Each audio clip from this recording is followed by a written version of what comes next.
Pagkatapos lumipat sa ibang mundo, ginugol ng lalaki ang ilang dekada, at sa wakas ay naging Grand Preceptor, na may hawak na sukdulang kapangyarihan sa buong kaharian. Ngunit habang malapit na niyang tamasahin ang mga kasiyahan ng mundo ng mga mortal, biglang lumitaw ang dalawang cultivator sa itaas ng palasyo.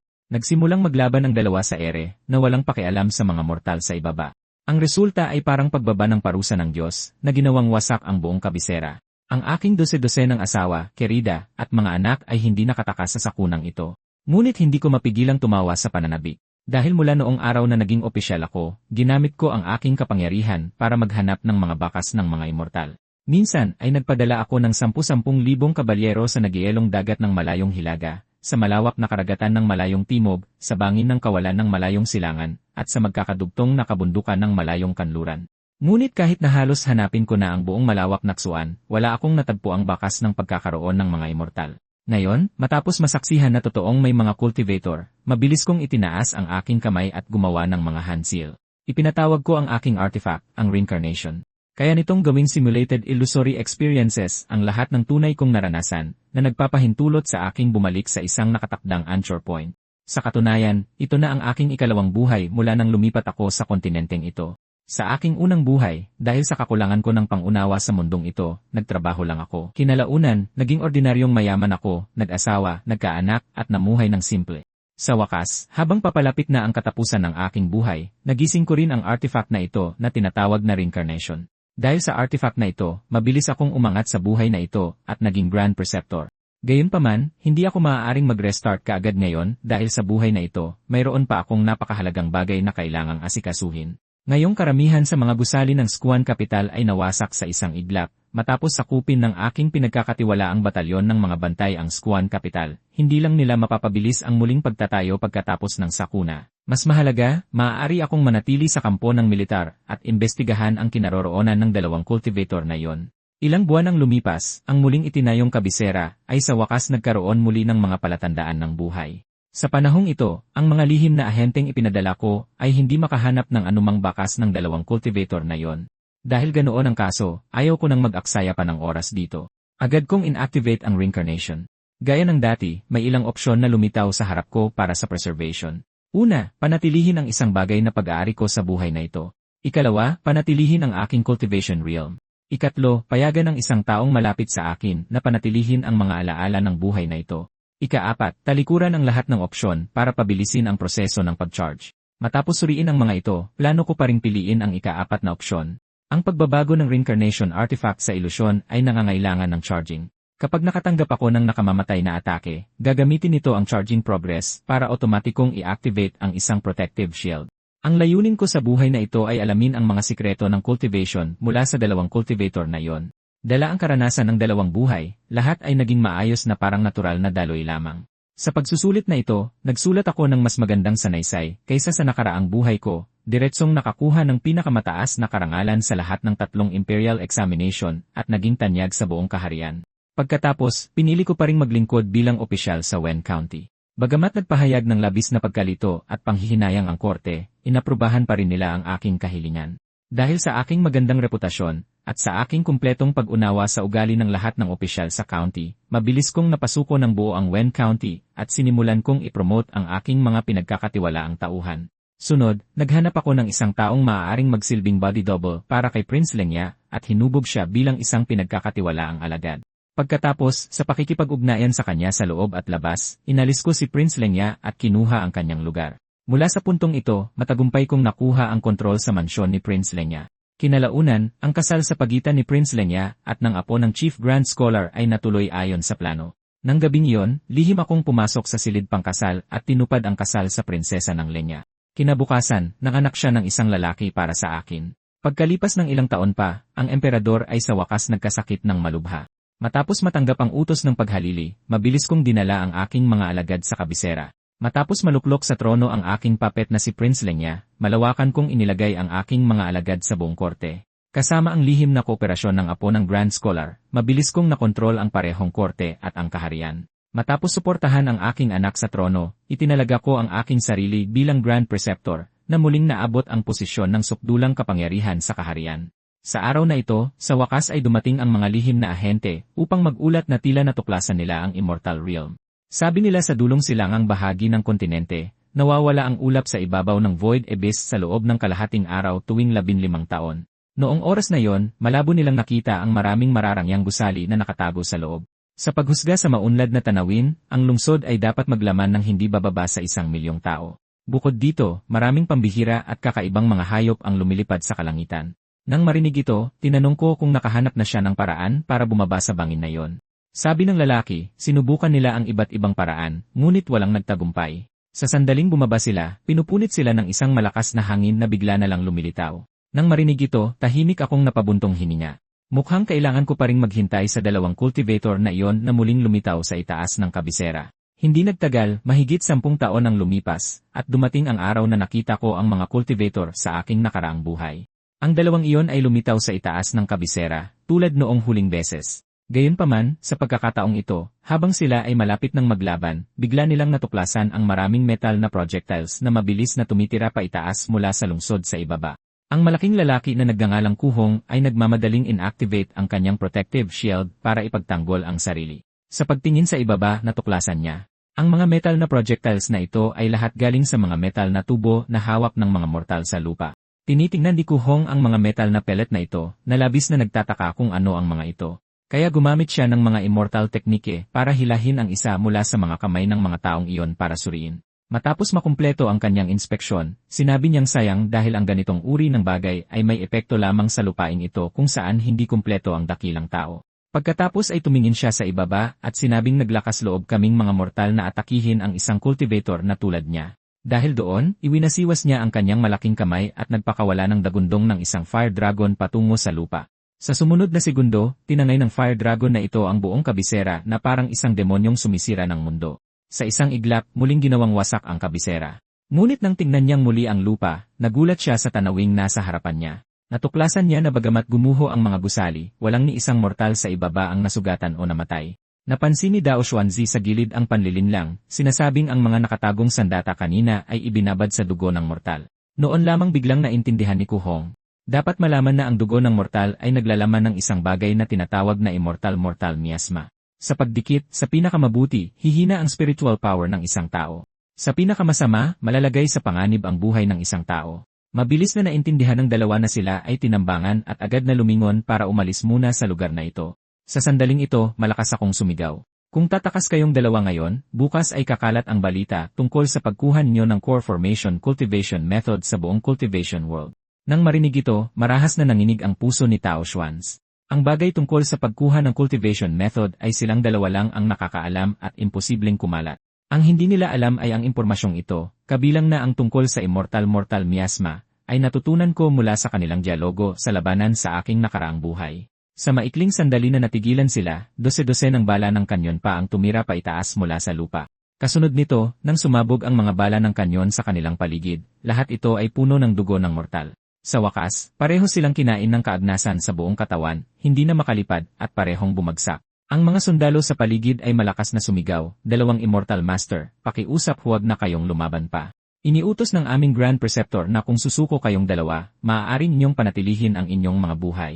Habang naghahanda si Dao Xuanzi na lumaban hanggang kamatayan, natuklasan niya ang isang singsing na lumilipad sa kanyang harapan. Sa paglingon, natuklasan niyang ang singsing na ito ay pag-aari ni Kuhong, na nakahandusay at nag-agaw buhay sa lupa. Sinabihan niya si Dao Xuanz na kunin agad ang kanyang storage ring at humanap ng paraan para makatakas. Dahil doon, nalagutan siya ng hininga. Habang pinapanood ang eksena mula sa malayo, hindi ko maiwasang mamangha na ang nakamamatay na epekto ng immortal mortal miasma sa mga cultivator ay talagang napakalakas.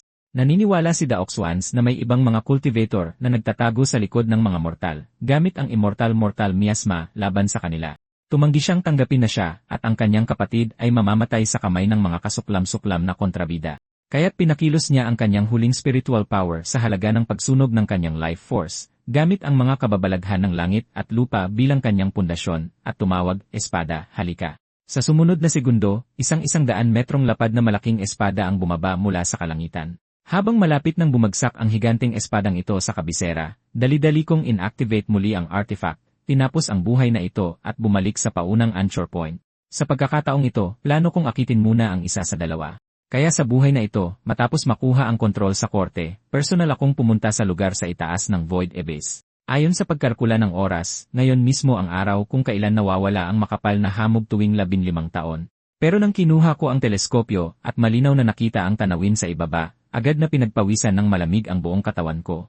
Dahil sa ilalim ng bangin na ito, walang anumang magagarang gusali. Lahat ay naging guho na. Bukod pa rito, sa higanting pader na bato, nakasulat ang mga salitang patay na ang immortal na tao. Dahil dito, napaisip ako kung anong mga pagbabago ang nangyari rito, at kung ano ba talaga ang nangyari sa buong mundo ng cultivation. Kaya naghintay ako ng ilang dekada pa hanggang sa araw na lumitaw silang dalawa sa itaas ng kabisera. Sa pagkakataong ito, inutusan ko ang lahat ng sundalo na barilin si Kuhong habang sumisigaw ng malakas. Kuhong, matagal na kaming naghihintay dito sa ilalim ng utos ni Immortal Master Dao Xuanzi. Matapos masalag ni Kuhong ang mga bala at matuklasan na ito ay Immortal Mortal Miasma, labis na nabahala ang kanyang puso. Pagkatapos ay malakas niyang minumura si Dao Xuanzi sa tabi niya, bastos. Pero si Dao Xuanzi sa kabilang banda ay mas lalo pang nalilito. Hindi niya maintindihan kung bakit aatakihin ng mga mortal si Kuhong gamit ang kanyang pangalan at gagamitin pa ang Immortal Mortal Miasma. Dali-dali niyang ipinaliwanag na hindi kumikilos ang mga mortal na ito sa ilalim ng kanyang utos. Bago pa siya matapos, sumigaw ulit ako mula sa ibaba, Immortal Master Dao Xuanzi, paano mo kami matatalikuran? Hindi ba't sinabi mo na pagkatapos kitang tulungang makuha ang Core Formation Cultivation Method, ilalayo mo ang aking mga tao mula sa Immortal Severed Land na ito? Dapat mong malaman na para sa Mortal Miasma na binanggit mo, nagdulot kami ng galit ng publiko. Kung hindi mo kami mailalabas, tiyak na mamamatay ang aking angkan ng walang libingan. Dahil dito, nakasiguro ang nag-aalangang si Kuhong na si Dao Xuanzi na ang nagbabalak laban sa kanya.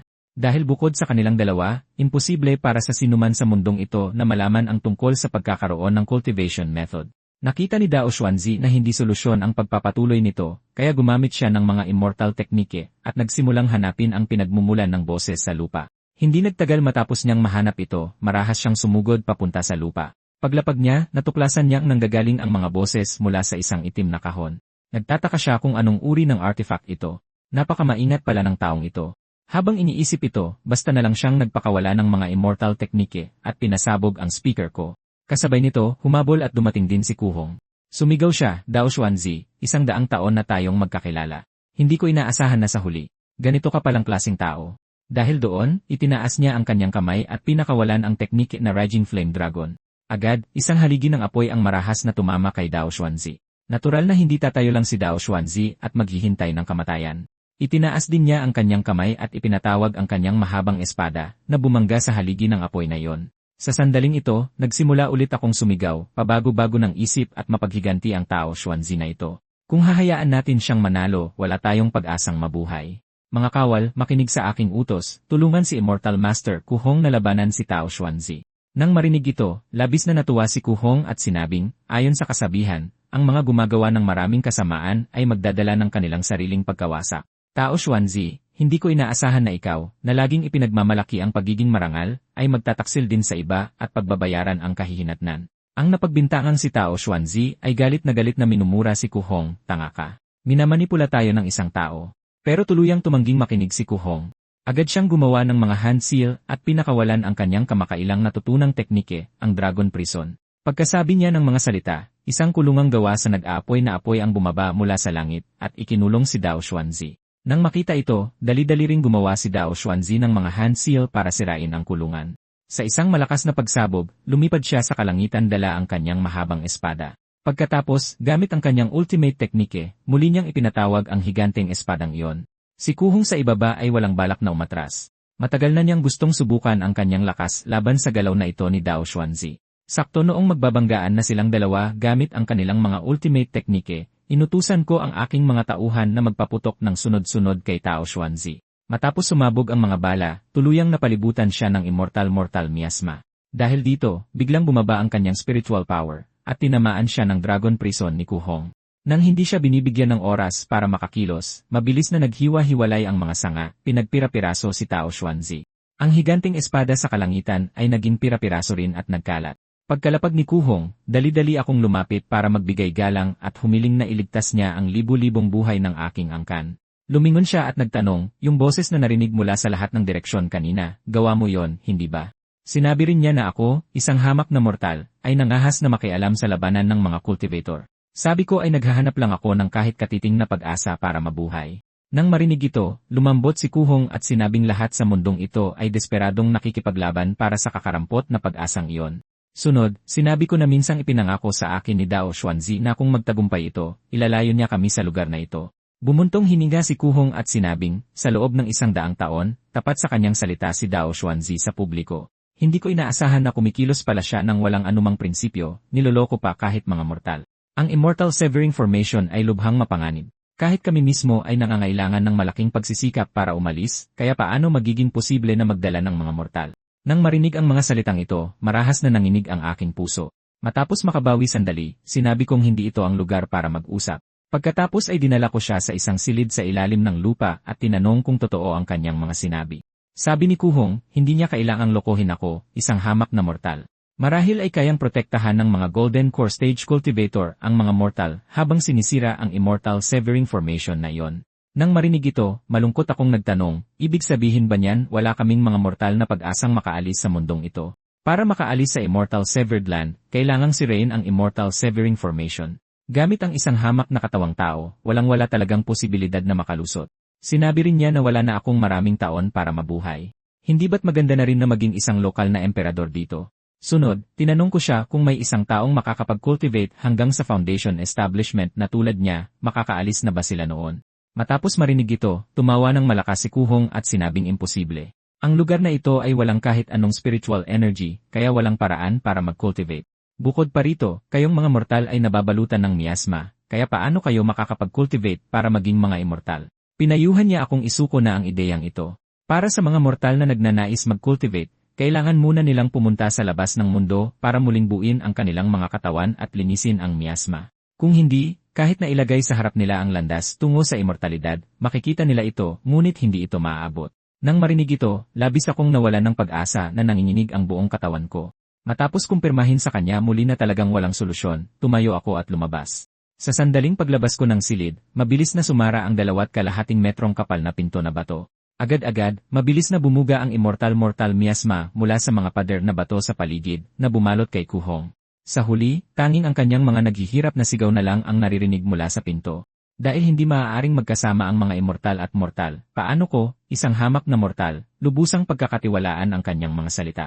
Nakinig ako sa kwento ni Kuhong na nagpapaliwanag na ito ang Immortal Severed Land. Nagsimula ang lahat sa malaking sakuna sa sinaunang mundo ng cultivation ilang libong taon na ang nakalipas. Noong una, hindi sineseryoso ng mga cultivator ang salot sa mga mortal hanggang sa isang cultivator ang nahawaan nito. Bigla itong naging mabagsik at nagsimulang kumalat sa mga cultivator.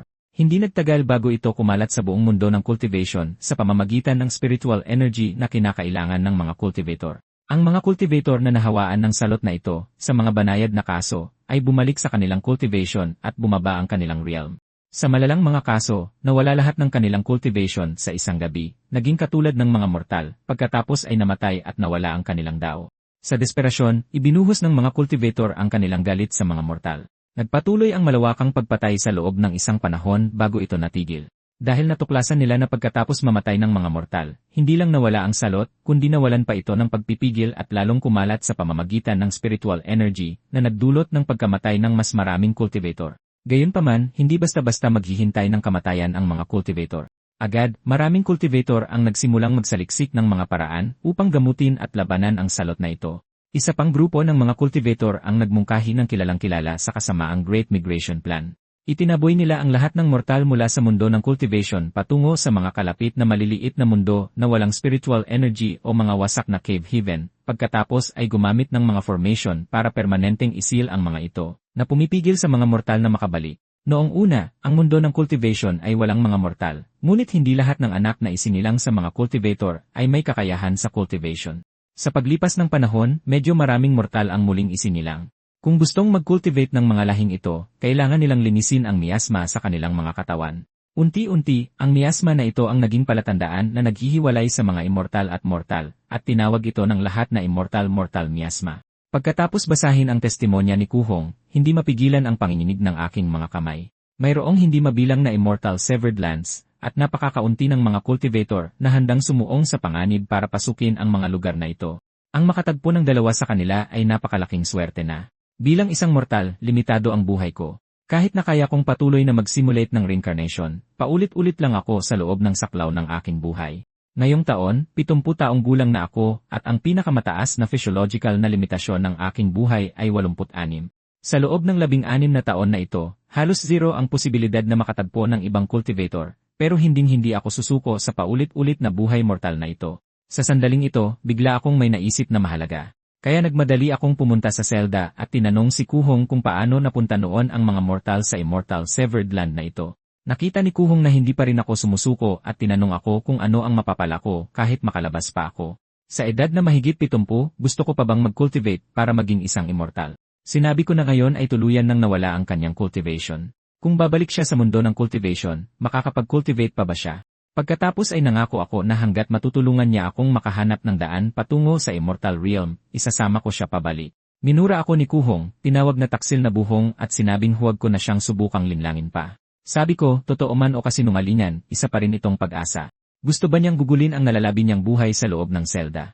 Walang nagawa, sinabi sa akin ni Kuhong na noon daw ay gumamit sila ng mga artifact na tulad ng flying vessels o flying shuttles. Noong sinaunang panahon, maraming tao sa mundo ng cultivation. May mga sekta sa lahat ng dako at walang hangganan ang kasaganaan. Ang mga ganitong transportasyong artifact ay napakakaraniwan.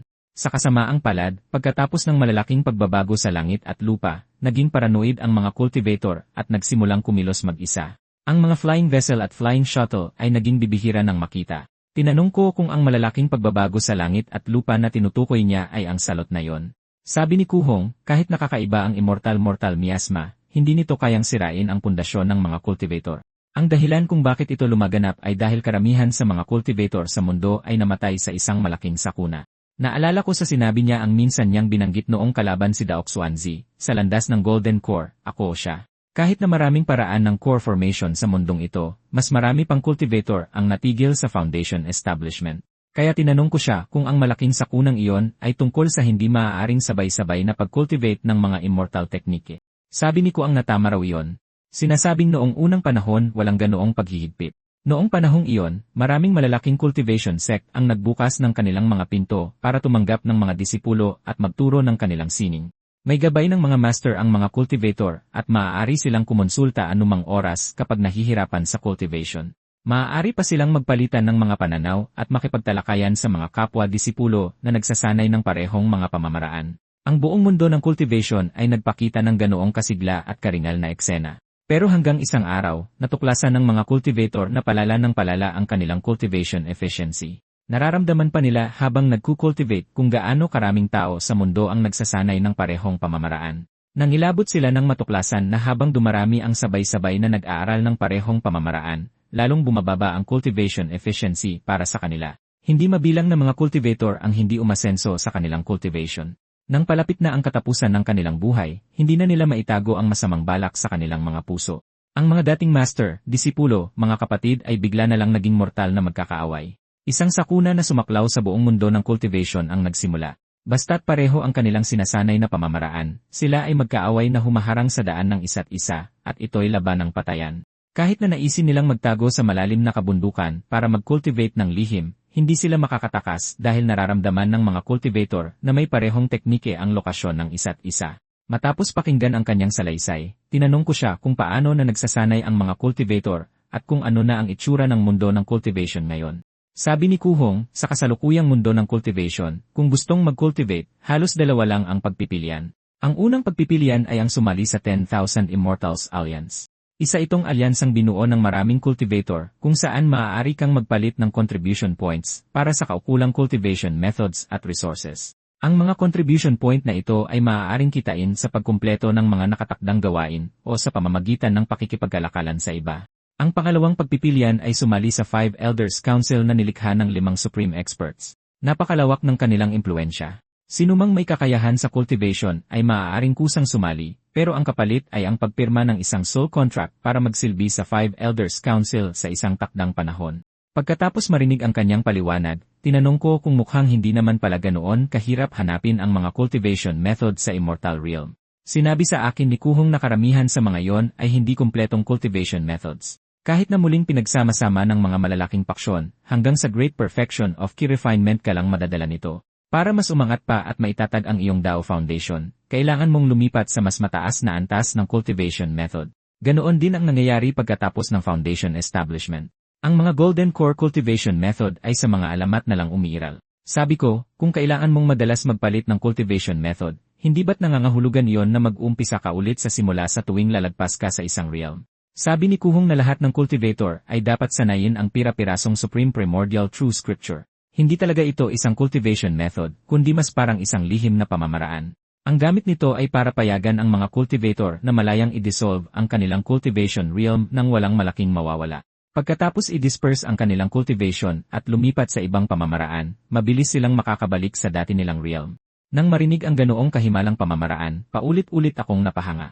Bumuntong hininga si Kuhong at sinabing gaano man kahimala ang True Scripture, napakahirap pa ring makahanap ng mga tunay na cultivation method sa mundong ito. Namatay si Dao Xuanzi nang hindi nalalaman na ang dahilan ng pagkuha ko sa manual at pagtakbo ay hindi lang dahil isa itong core formation method, kundi dahil isa itong totoong cultivation method na diretsong papunta sa nascent soul realm. Nang marinig ito, marahas na yumanig ang aking puso. Pagkatapos ay sinabi ni Kuhong na nakarinig siya ng isang chismis na sa loob ng libu-libong taon, may mga mortal mula sa Immortal Severed Land na lihim na nakabalik sa Immortal Realm. Sinabi ko na dahil may ganoong chismis, hinding-hindi ko bibitawan ang kakarampot na pag-asang iyon. Sabi ni Kuhong ay hindi niya talaga maintindihan kung bakit ang isang matandang malapit ng mamatay ay mag-aabala pa ng ganito. Sinabi ko na basta tulungan niya akong makahanap ng daan papunta sa cultivation world, hindi ko lang siya isasama, ibabalik ko rin sa kanya lahat ng pag-aari niya na nasa kay Dao Xuanzi.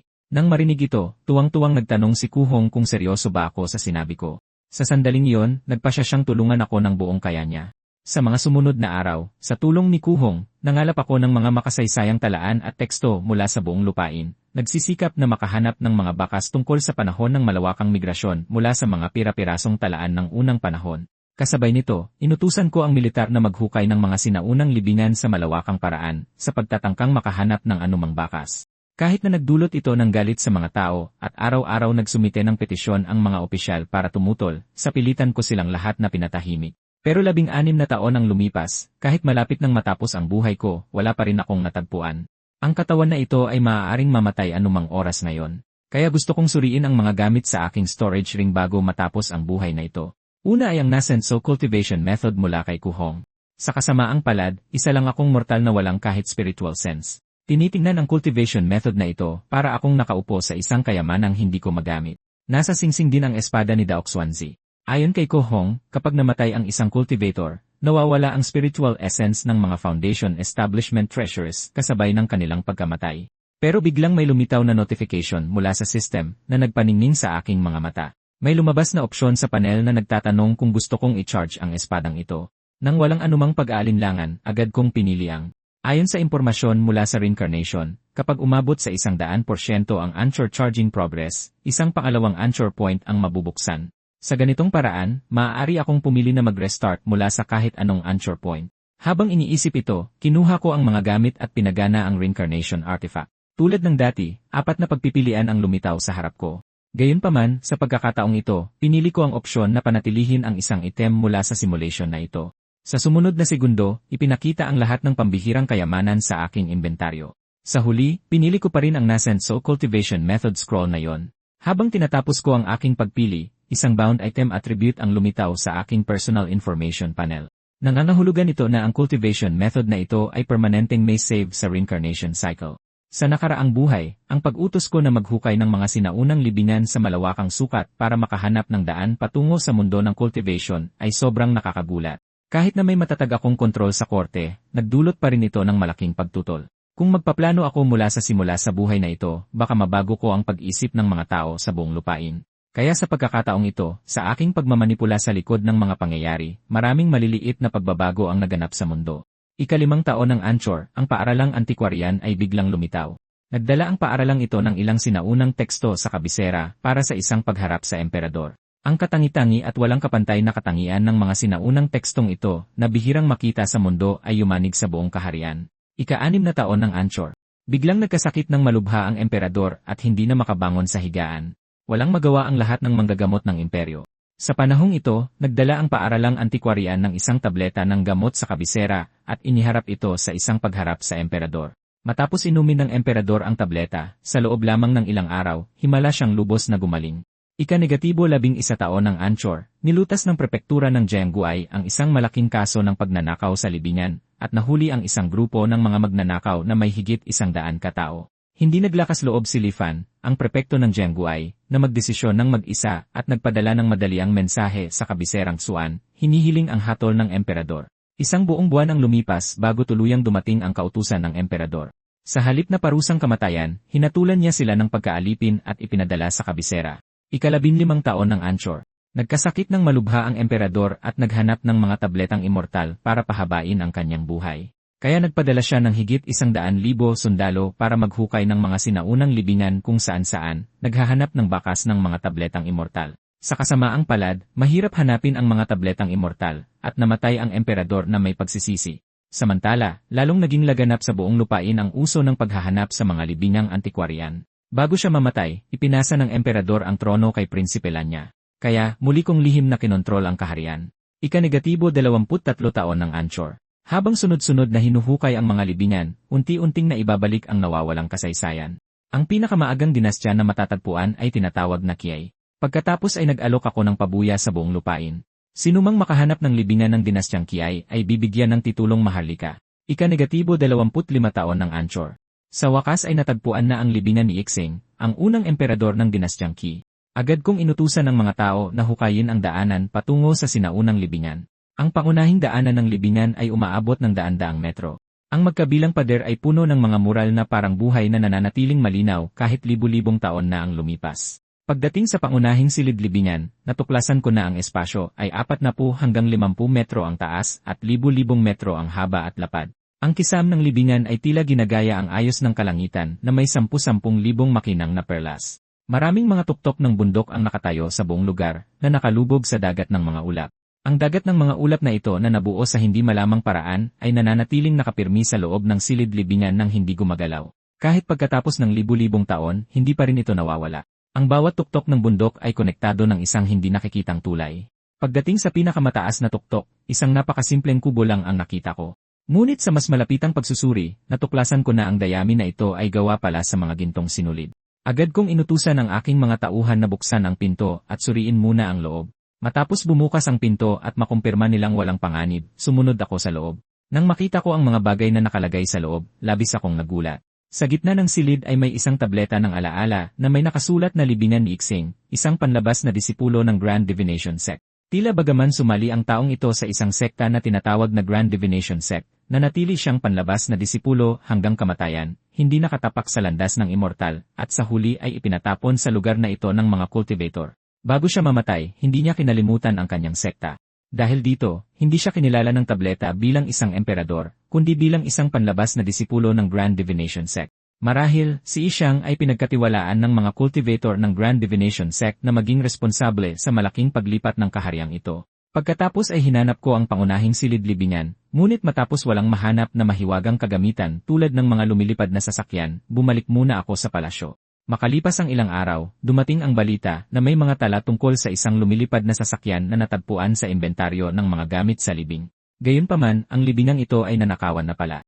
At batay sa mga bakas ng pinsala, ang pagnanakaw ay nangyari 1,000 taon na ang nakalipas. Nang marinig ito, sa sobrang galit ay tinabig ko ang mesa sa harap ko. Hindi ko matanggap na sa tuwing nakakakita ako ng kaunting pag-asa, agad itong nawawasak.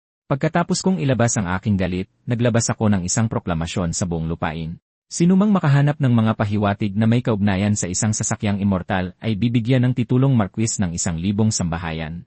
Ika-35 taon ng Anchor. Sa wakas ay dumating ang balita na isang libingan ng immortal ang natuklasan. Iniulat ng scout na ilang araw na ang nakalipas, habang naghuhukay ang isang grupo ng mga tao sa isang ordinaryong sinaunang libingan, bigla silang nasugatan ng isang misteryosong puwersa na lumabas mula sa loob. Nang marinig ito, agad ko silang inutusan na dalhin ang immortal miasma at magmadaling buksan ang libingan.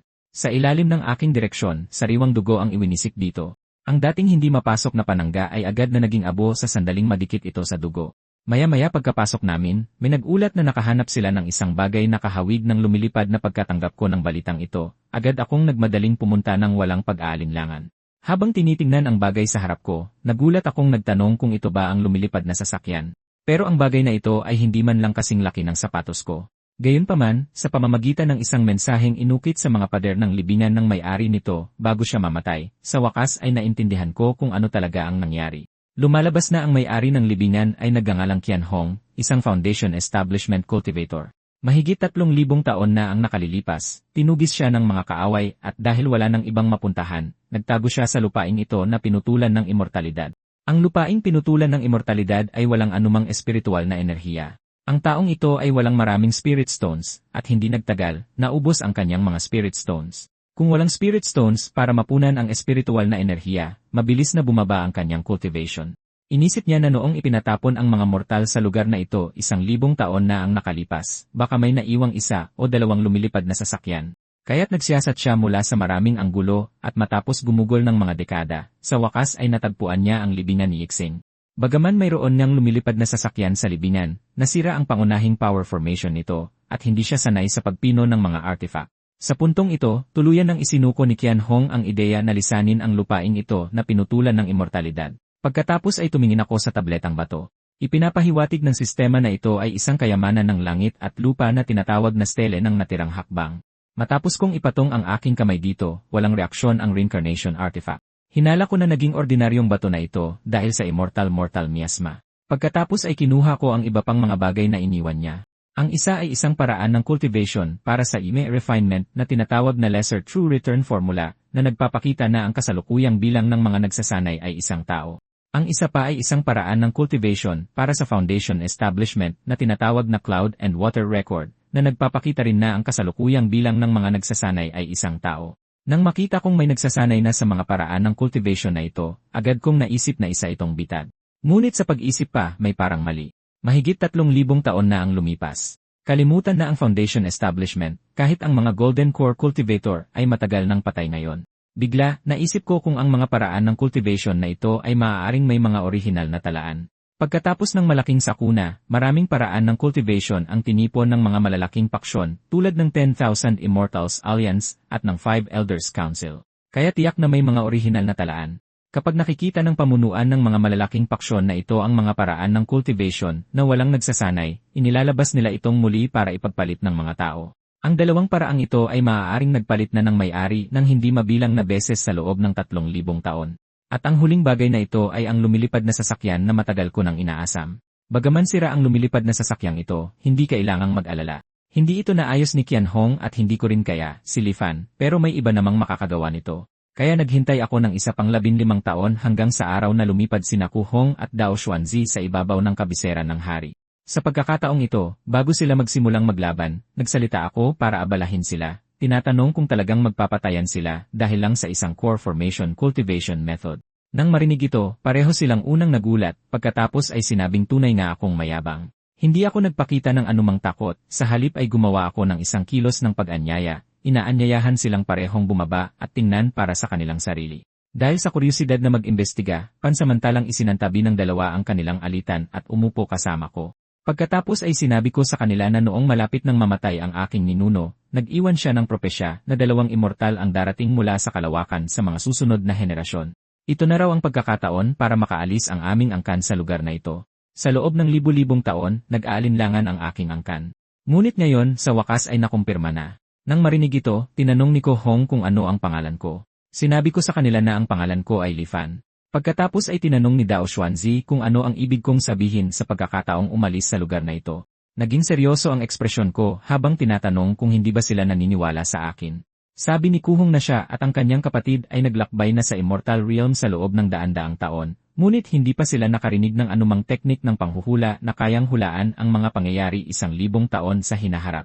Sa puntong ito, humakbang ako at nagtanong kung narinig na ba nila ang Grand Divination Sect. Tila may naalala si Kuhong at masiglang nagtanong kung ang tinutukoy ko ba ay ang sekta na sikat sa buong mundo noong unang panahon dahil sa sining ng panghuhula nito. Ang reaksyon niya ay nagkumpirma na totoong mayroong ganitong sekta at nakahinga ako ng maluwag. Pagkatapos ay sinabi ko na ako ay isang disipulo ng Grand Divination Sect. Sinabi ko rin na kahit sumali ang ninuno ko sa Grand Divination Sect, hindi niya gusto ang cultivation at nahuhumaling lamang siya sa mga teknik ng panghuhula. Nang maglaon, noong nagkaroon ng malaking pagbabago sa langit at lupa at kailangang ilipat ang mga mortal sa ibang lugar gamit ang maagang key refinement cultivation ng aking ninuno, walang pumilit sa kanya dahil ayaw niya. Gayunpaman, nang makita niyang natataranta ang kanyang mga kapamilya, nagboluntaryo ang aking ninuno na pamunuan ang paglipat ng mga mortal at pagkatapos ay nanatili rito kasama ang pamilya. Matapos itong marinig, sinabi ni Daok Xuanzi na naintindihan niya at nagtanong kung bakit ko sila pinigilan. Sinabi ko na una, kayo ang pagkakataon para makaalis ang aking angkan sa lugar na ito, at pangalawa, sa tingin ko'y hindi sulit na makita kayong nagpapatayan para sa isang core formation cultivation method.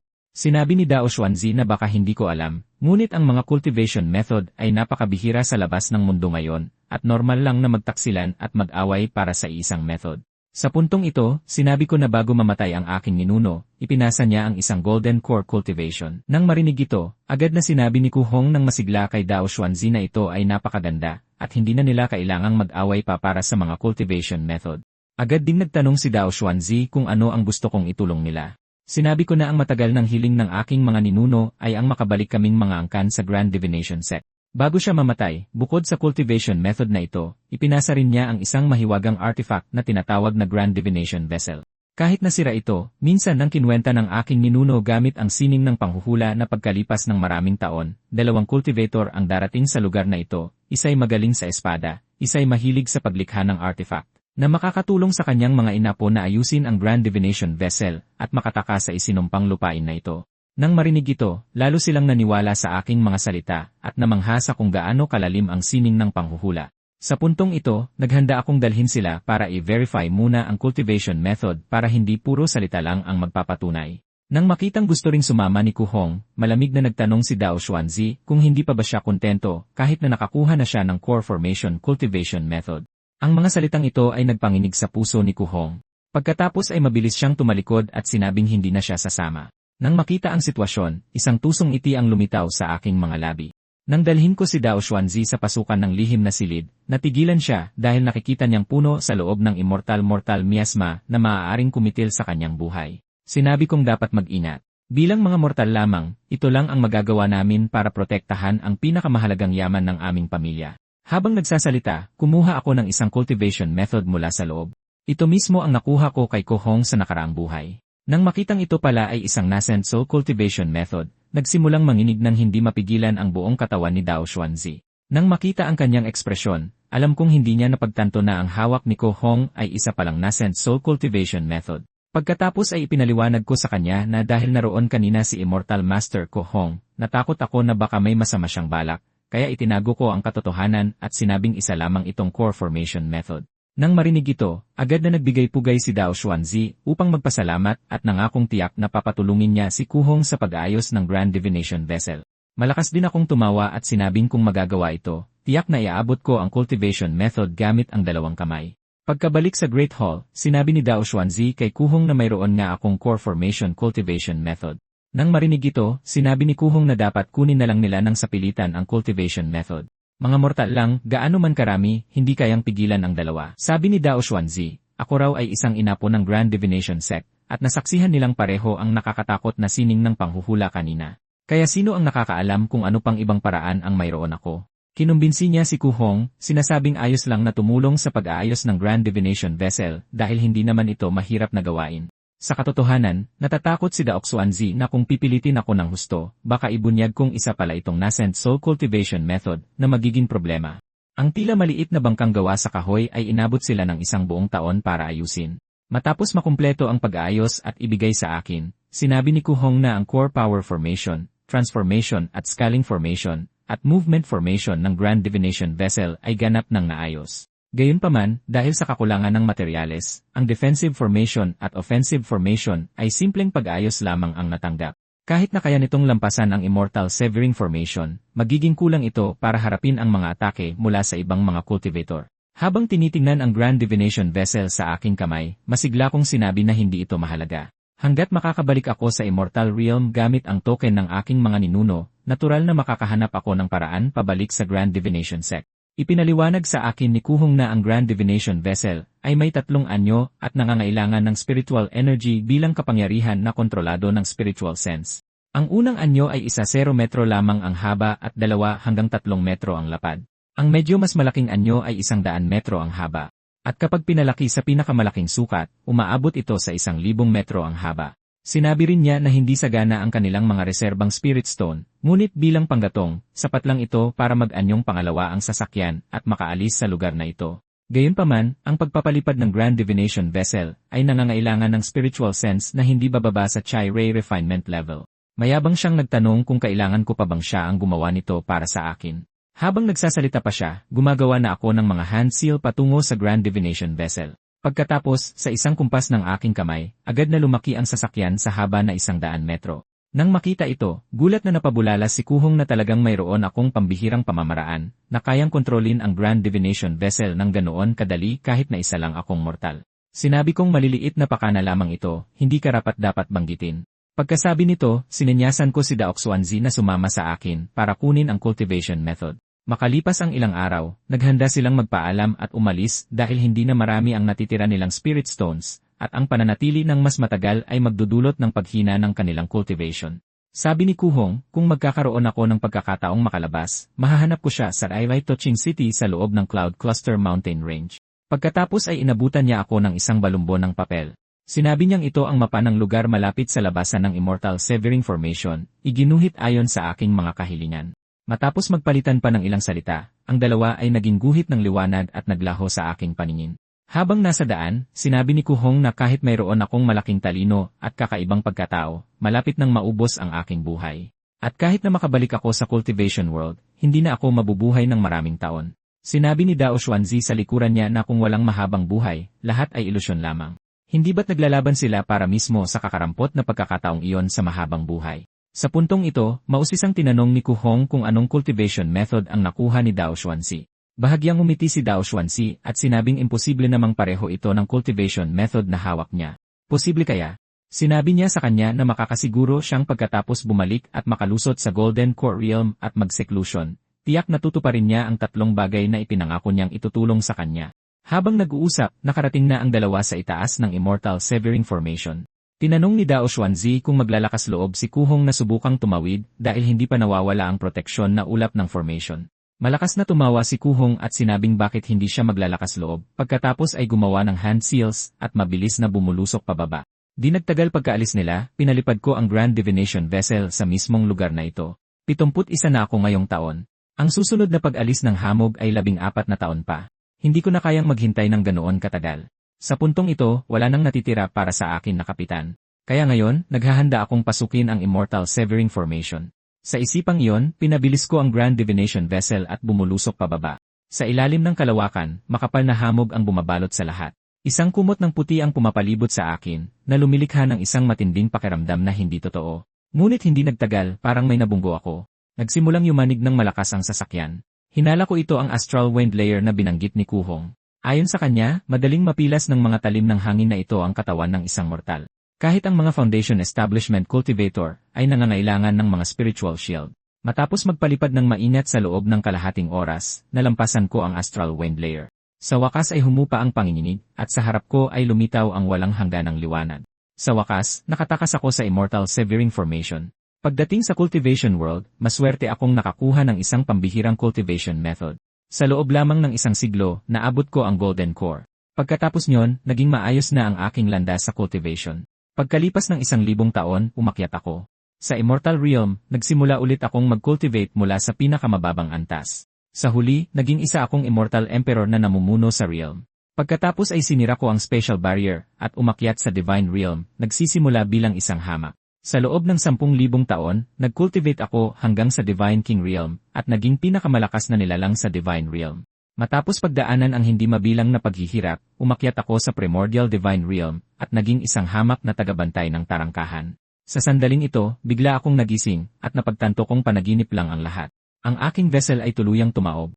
Ayon sa mapa ni Kuyuhong, nakaalis na ako sa Illusion Light Layer, at narating ang 3 antas ng formation, ang Inverted Layer. Mukhang kusa nang umiwas ang Grand Divination Vessel mula sa Illusion Light Layer, kaya naman ako nagkamalay. Napagtanto ko na habang nawalan ako ng malay sa Illusion Light Layer, ang vessel ay nag-navigate ng mag-isa patungo sa Inverted Layer. Siguro ay maaari kong hayaan na ang Grand Divination Vessel ang magmaneho sa sarili nito, habang ako na lang ang magbibigay ng kapangyarihan. Isang hindi maipaliwanag na kutob ang nagmumula sa Grand Divination Vessel, na nagsasabi sa akin kung saan pupunta. Sinusunod ko ang gabay nito at bumibilis. Sinusunod ang gabay, madali kong nalagpasan ang ika-4 na layer, ang Flowing Fire Layer. Sumunod ang ika-5 layer, ang Profound Ice Layer. Pagkatapos ay ang ika-6 na layer, ang Thunderstorm Layer. Sa kabila ng Thunderstorm Layer ay ang Dark Layer. Ayon kay Kuhong, walang tunay na panganib sa layer na ito, kundi walang katapusang kadiliman lamang. Sa sandaling ito, hindi sapat ang salitang pananabik para ilarawan ang aking nararamdaman. Matapos ang 6 na reincarnation sa loob ng daan-daang taon, sa wakas ay malapit na akong makaalis sa lugar na ito. Ngunit sa sumunod na segundo, isang malaking bunganga ang sumugod sa aking Grand Divination Vessel. Sa desperasyon, inactivate ko ang reincarnation para tapusin ang buhay na ito. Hindi ko nakita ng malinaw kung ano ang bagay na yon. Walang nabanggit si Kuhong o si Dao Xuanzi na ganito sa Dark Lair. Kahit na nabigo ako sa huling hakbang, ang mga nakuha ko sa buhay na ito ay higit pa sa inaasahan. Matapos piliing panatilihin ang Grand Divination Vessel, sinimulan ko ang aking ikapitong reincarnation. Sa Anchored Year 4, lihim kong pinamunuan ang aking mga pinagkakatiwalaang tagasunod sa libingan ni Qian Hong. Sa pagkakataong ito, gumamit ako ng spray na naglalaman ng Immortal Mortal Miasma para dahan-dahang sirain ang kapangyarihan sa Step Remnant Cell. Sa ganitong paraan, hindi ito masisira at maaari ko itong i-charge. Matapos maghintay ng 15 taon para mawala ang hamog, muli kong pinatakbo ang Grand Divination Vessel papasok sa Immortal Severing Formation. Mabilis kong tinahak ang mga unang layer at narating ang huling Dark Layer. Ngunit sa pagkakataong ito, matagal akong naghanap ng hindi nakikita ang nilalang na iyon mula dati. Dahil nasa harap ko na ang labasan, hindi na ako nag-atubili at bumilis ng husto. Ngunit halos kalilipad ko palang palabas, nakita ko na naman ang malaking bungangang iyon. Kinukumpirma nito ang hinala ko. Inaatake lang ng nilalang na ito ang mga mortal. Marahil ang misyon nito ay lamunin ang lahat ng mortal na lumalapit sa lugar na ito. Wala nang ibang pagpipilian, mabilis akong lumingon at umakyat paitaas. Hinahabol ako ng nilalang mula sa likuran, ngunit pagdating ko sa Thunderstorm Layer, huminto ito. Nang sumilip ako para makita ang buong anyo ng nilalang, pinagpawisan ako ng malamig. Ang dambuhalang bagay na ito ay isa palang napakalaking balyena.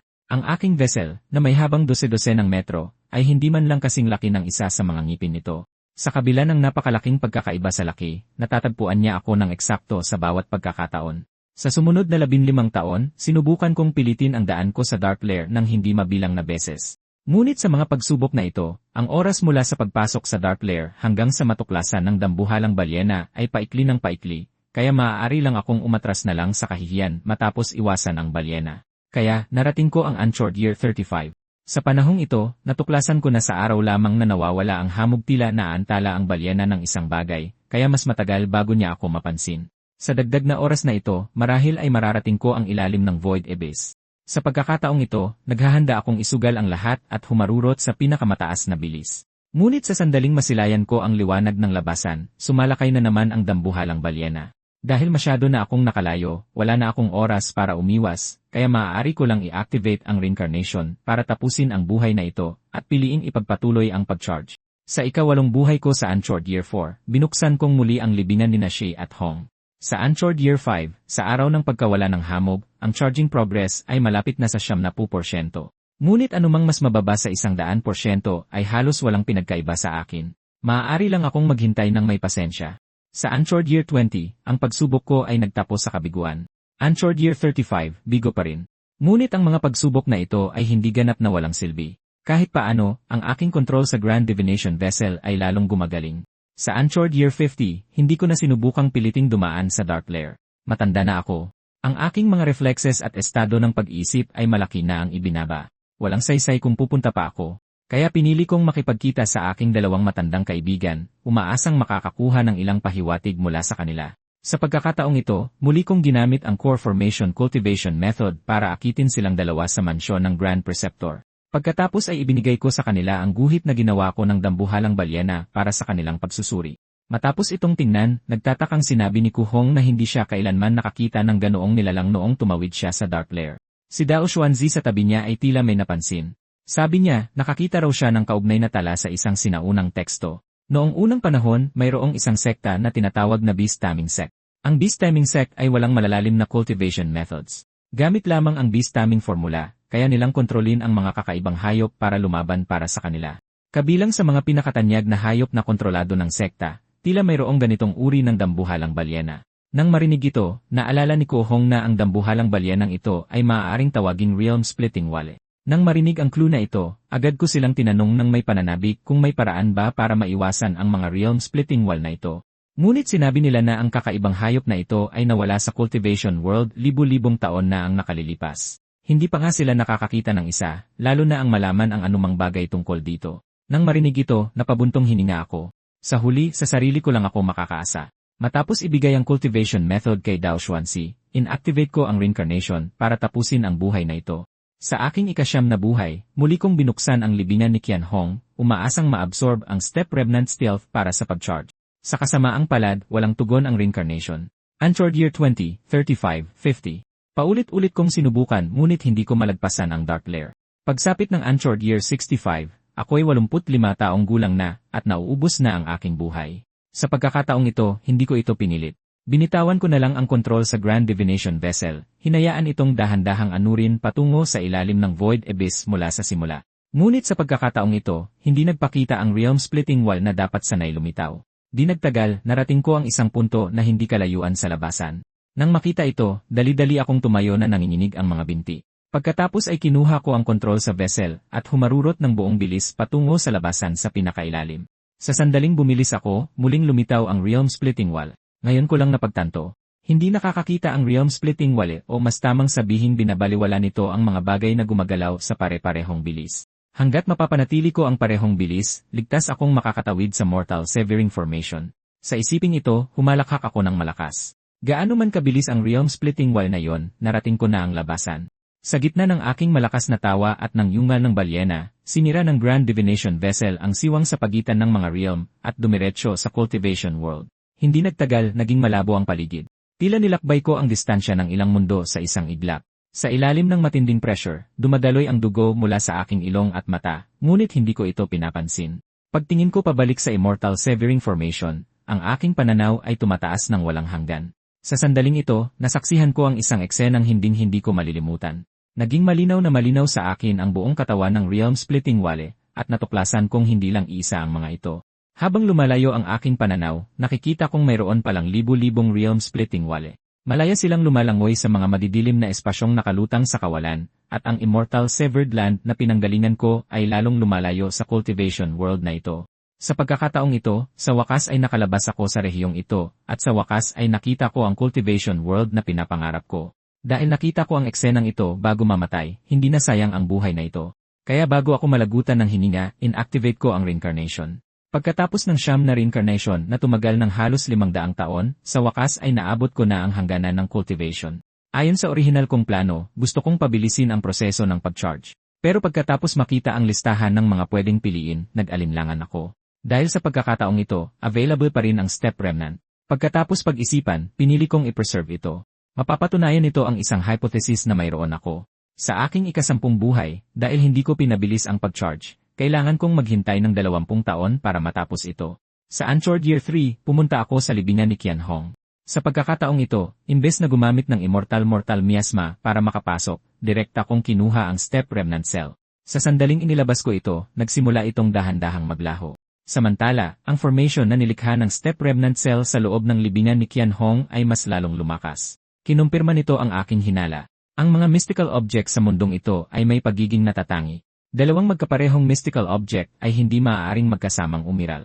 Ngunit sa pamamagitan ng kapangyarihan ng reincarnation, gumawa ako ng isa pang kapareho nito mula sa wala. Ang kahihinatnan ay kusang nagsanib ang dalawang bagay at sa huli ay naging isa. Pagkatapos ay inutusan ko ang aking mga tauhan na pasukin ang libingan gamit ang Immortal Miasma Spray. Sa pagkakataong ito, kinailangan ng malaking pagsisikap para unti-unting bawasan ang kapangyarihan nito. Sa loob ng libingan, hindi gaanong nagbago ang itsura ng Step Remnant Cell. Medyo nabawasan lang ang sira nito, pero hindi pa rin ito ma-absorb ng reincarnation. Mukhang kailangang mas kumpletong ayusin ang stele. Pagkatapos ay itinago ko itong pinahusay na Step Remnant Stele sa Grand Divination Vessel bilang baon para sa aking paglalakbay sa Cultivation World. Pagsapit ng Anchor Year 20, nang halos fully charged na ang reincarnation, malawakan kong nilinis ang mga tiwaling opisyal at malulupit na may-ari ng lupa. Pagkatapos ay ibinulsa ko ang ginto, pilak, at mga hiyas na naipon nila sa loob ng maraming henerasyon. Tutal, sa Cultivation World, kailangan ko pa ring makipag-ugnayan sa mga mortal. Dapat ihanda ng maaga ang kayamanan. Bukod sa yaman, mahalaga ang pagkain, ngunit ang butil ang pundasyon ng bansa. Higit pa rito, sobra-sobra ang hinihiling ko. Nagsumite ng mga memoryal ang mga opisyal bilang pagtutol. Hindi ako nagsayang ng salita. Sa harap ng lahat ng opisyal sibil at militar, pinalutang ko ang Grand Divination Vessel sa pinakamalaki nitong sukat sa ibabaw ng palasyo. Nang makita ito, lumuhod at yumukod ang mga karaniwang tao. Ang mga opisyal sibil at militar, nang masaksihan ang gayong pambihirang pamamaraan, ay agad na nagbago ng kanilang saloobin at sabik na tinulungan akong mag-ipon ng butil. Sa aktibong tulong ng mga opisyal at pagkatapos alisin ang mas maraming tiwaling mga ngalakal, sa wakas ay napuno ang Grand Divination Vessel. Nang maayos na ang lahat ng bagay at wala nang ugnayan sa mundo ng mga mortal, muli kong pinalipad ang Grand Divination Vessel sa ibabaw ng Void Abyss. Pagkatapos ay gumugol ako ng ilang oras para makalabas sa Immortal Severed Land. Pero sa pagkakataong ito pagkalabas ko, isang walang katapusang karagatan ang nakita ko. Nalilito ako dito. Noong huling lumabas ako, malinaw kong nakita ang magkakapatong na mga hanay ng bundok. Binuksan ko ang mapanikuang pero hindi ko mahanap ang lokasyon ng karagatan. Walang magawa, kaya dahan-dahan ko na lang gagawin ang mga bagay, umaasang makahanap ng mga lugar na may naninirahan bago maubos ang spiritual consciousness at ang Grand Divination Vessel. Pagkatapos pumili ng direksyon, pinalipad ko ang vessel habang naghahanap kung saan-saan ng bakas ng sibilisasyon. Tunay ngang malawak at walang hangganan ang karagatan. Lumipad ako ng 7 araw at 7 gabi nang walang nakitang anumang senyales ng tirahan ng tao. Pagkalipas ng mga 12 araw pa, unti-unting bumagal ang bilis ng vessel. Malinaw na naubusan na ito ng lakas. Nang wala na akong maisip na paraan, isang anino ng barko ang sa wakas ay bahagyang lumitaw sa malayong dagat. Pero nang itutok ko ang teleskopyo, natuklasan kong isa itong lumulubog na barko. Mukhang inatake ang kanilang barko. Sinabi ng isa sa kanila sa lahat na huwag magpanik. Nakapagpadala na raw siya ng senyales sa isang Immortal Master. Nang marinig ang mga salitang Immortal Master, kinabahan ang puso ko. Mabilis na itinago ang Grand Divination Vessel at lumanggoy sa ilalim ng tubig para sumama sa kanila. Kasama nila, nagpanggap akong nag-agaw buhay, sumisigaw na iligtas kami ng Immortal Master. Hindi nagtagal, isang figura ang lumitaw sa kalangitan, ngunit tila may isang immortal teknike na pumipigil sa amin na makita ng malinaw ang mga katangian ng taong ito. Bukod dito, sa sandaling lumitaw ang taong ito, lahat sa paligid ay hindi makagawa ng anumang ingay. Pagkatapos, sa isang bahagyang pag-angat ng daliri, ang barkong mahigit 100 metro ang haba ay dahan-dahang umayos sa harap ng aking namanghang mga mata. Ang buong barko ay umahon mula sa tubig, at ang malaking butas sa katawan nito ay kusa nitong inayos sa bilis na nakikita ng mata. Sa huli, sa isang kumpas ng kamay, lahat ng tao sa tubig ay inihagis papunta sa barko. Pagkatapos gawin ang lahat ng ito, lumutang ang Immortal Master sa ibabaw ng barko at nagtanong kung sino ang nagpadala ng senyales. Isang tao ang agad na humakbang pasulong, lumuhod sa lupa at sinabing ang abang lingkod na ito, si Su Changyu. Tinanong ng Immortal Master ang lahat kung naintindihan nila ang mga patakaran. Pagdating niyo sa inyong destinasyon, wala na itong kinalaman sa akin. Hindi ko kayo nakita at hindi ko alam kung sino kayo. Naiintindihan? Nagmamadaling sinabi ni Su Changyu na naintindihan ng abang lingkod na ito. Pagkatapos makatanggap ng kasiyasyang sagot, kumumpas muli ang Immortal Master. Nagsimulang bumilis ang takbo ng barko patungo sa isang direksyon. Sa natitirang bahagi ng paglalakbay, nakatayo ang Immortal Master sa proa ng hindi nagsasalita. Lahat ng tao sa barko ay napunta rin sa isang nakakakilabot na katahimikan. Pagkalipas ng kalahating araw sa pagbagsak ng gabi, sa wakas ay nakakita kami ng mga kalat-kalat na ilaw. Isa itong isla na mukhang medyo maunlad. Daan-daang malalaking barko ang nakadaong sa mga pantalan ng isla, isang kahanga-hangang tanawin. Pero ang aming barko ay hindi tumungo sa mga pantalan. Sa halip, umikot ito sa kalahati ng isla papunta sa likod, at dumating sa isang natural na kuweba na may kakaunting tao. Pagkahinto ng barko, ilang malalaking lalaking nakaitim ang lumapit para salubungin kami. Ang mga lalaking ito na nakaitim ay kumikilos na parang hindi nila nakikita ang Immortal Master, basta na lang itinataboy ang lahat mula sa barko. Pagkatapos ay dinala nila ang lahat sa isang malaking bulwagan, at ipinaalam sa amin na dito kami mananatili ngayong gabi. May nakahandang pagkain sa bulwagan para kunin namin. Bukas, may magdadala sa atin para irehistro ang ating mga pagkakakilanlan. Pagkatapos ibigay ang mga tagubiling ito, tumalikod at umalis na ang mga lalaking nakaitim. Pagkaalis nila, sinabi ng isang lalaki na napakasama ng swerte na makasagupa ng atake ng halimaw sa dagat. Halos 100 tao ang umalis at ngayon wala pang kalahati ang nakaligtas. Sabi naman ng isa, hindi niya alam kung ano ang iniisip ng kanyang ama, at pinilit siyang ipadala dito para mag-cultivate, samantalang napakakomportable niya sa bahay. Sinabi ng lalaking iyon na sa kanyang bayan, siya ay anak man lang ng prinsipe ng Southern Pacification. Walang katapusan ang yaman at kaluwalhatian. Lumapit si Su Changyu at sinabing, bakit pa pag-usapan ang mga ganyang bagay ngayon? Bawat pamilya ay nagbayad ng napakalaking halaga para maipadala kayo rito. Sa halip na magreklamo, magsanay ng matyaga. Kung tunay kayong magiging isang Immortal Master, hindi lang mahahawakan ang mahabang buhay, kundi magkakaroon din kayo ng pagkakataong umuwi at isama ang inyong pamilya. Habang nakikinig sa kanilang usapan, madali kong nahulaan na ang mga taong ito, tulad ko, ay galing din sa Immortal Severed Land. Pero mukhang sa Immortal Severed Land na pinanggalingan nila, hindi gaanong sikreto ang pagkakaroon ng cultivation world. At base sa sitwasyon ngayon, mayroon ng nabuong matatag na smuggling route. Habang pinag-iisipan ko ito, may biglang kumalabit sa balikat ko. Sabi niya, mukha raw akong bago at tinanong kung ano ang posisyon ko sa dali o kung saang probinsya akong mayamang mangangalakal o prinsipe. Dito, hindi ako sumagot. Sa halip, humarap ako at tinabig ang kanyang kamay. Mula sa kilos ko kanina, madaling nahalata ng matabang lalaki na matagal na akong may mataas na posisyon. Kaya hindi na siya naglakas loob na magtanong pa at mabilis na tumalikod para umalis. Kinaumagahan, may dumating at nagsabing malapit na kaming dalhin para magparehistro para sa mga talaan ng sambahayan. Pagkatapos noon, opisyal na kaming magiging miyembro ng Blaze Island. Binalaan din nila kami na huwag magsabi ng mga bagay na hindi dapat. Kung may magtanong, ipaliwanag na kami ay mga residente mula sa ibang isla na nawasak ang tahanan dahil sa bagyo, kaya napilitan kaming maghanap ng kanlungan dito. Pagkatapos, sumunod sa mga utos, lahat kami ay nagpalit ng mga punit-punit na damit. Sa ilalim ng pagbabantay ng ilang lalaking nakaitim, lumabas kami mula sa isang lihim na daanan patungo sa ibabaw ng lupa. Hindi kami gaanong pinansin ng mga residente ng isla. Ang grupong ito ng ilang dosenang tao ay malinaw na karaniwan na para sa kanila. Matapos maglibot sa lungsod ng hindi alam kung gaano katagal, sa wakas ay huminto kami sa harap ng isang mansyon. Isang utusan ang pumasok para mag-ulat tapos tumakbo pabalik para dalhin kami sa likurang pasukan. Pagpasok sa pangunahing bulwagan, natuklasan kong may 2 o 3 grupo na ang nagtipon dito, na umaabot sa hindi bababa sa 100 katao. Matapos maghintay ng kaunti pa, sa wakas ay kami na ang susunod. Ang taong nagdala sa amin dito ay humakbang pasulong at pinagkuyom ang kanyang mga kamay, tinatawag si Manager Zhao. Nang marinig ito, lumakad si Manager Zhao sa gilid ng grupo at nagtanong kung lahat ba sila ay mga biktima ng sakuna na dumating para magparehistro. Bago pa siya makasagot, isang kislap ng pulang ilaw ang dumaan sa mga mata ni Manager Zhao. Tinawag niya si Sun Zong at sinabing ang mga biktima ng sakunang ito ay pawang mayayaman o maharlika. Sabi ni Sun Zong, lahat ng mga taong ito ay galing sa mayayamang pamilya sa kanilang mga isla. Sa kasamaang palad, walang proteksyon ng isang Immortal Master, lahat ay nagiging wala sa harap ng mga natural na sakuna. Habang nagsasalita, may kinuha siyang kumikinang na gintong liwanag mula sa kanyang dibdib at ipinasok ito sa kamay ni Manager Zhao. Matapos makita ang kumikinang na bagay, sinabi ni Manager Zhao na talagang malalakas ang mga bagyo kamakailan. Mabuti na lang, maawaing inutusan kami ng Immortal Master na tulungan ang mga biktima ng sakuna. Sinabi rin niya na dahil napakamaasikaso ng Heavenly Treasure Pavilion, tiyak na mag-uulat siya ng totoo sa Panginoon ng isla. Kapag nagbigay ng gantimpala ang Immortal Master, tiyak na makukuha mo ang iyong bahagi. Pagkatapos sabihin ito, dinala niya kami upang simulan ang mga pamamaraan sa pagpaparehistro ng sambahayan. Nang ako na ang susunod, ilang beses siyang tumingin sa akin. Pagkatapos ay tinanong niya ang pangalan ko para kumpletuhin ang pagpaparehistro. Matapos magrehistro, inabutan niya ako ng isang plake na may nakasulat na pangalan ko. Sinabihan niya akong patakan ito ng aking dugo at itago ng mabuti. Ito na ang magiging patunay ng aking pagkakakilanlan mula ngayon. Ipinaalala rin niya sa akin na sa isla, sa pagtanggap man ng mga trabaho, pamamahagi ng butil, o pagharap sa mga inspeksyon, kailangan kong ipakita ang plekeng ito. Hindi ko ito dapat iwawala kailanman. Si Sun Zong sa tabi niya ay nagtataka kung bakit napakabait sa akin ni Manager Zhao, na ipinapaliwanag pa ang napakaraming pag-ingat. Matapos matanggap ng lahat ang kanilang rehistro ng sambahayan, dinala kami ni Sun Zhang sa isang compound.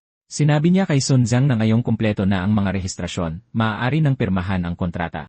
Nang marinig ito, kumuha si Sun Zhang ng isang pirasong papel mula sa kanyang dibdib, tapos kinagat niya ang kanyang daliri at isinulat ang kanyang pangalan sa papel. Matapos matunaw ang papel at maging mga kislap ng gintong liwanag, sinabi niya kay Sun Zong na ayon sa unang napagkasunduan, 3 kontrata ang tatapos dito.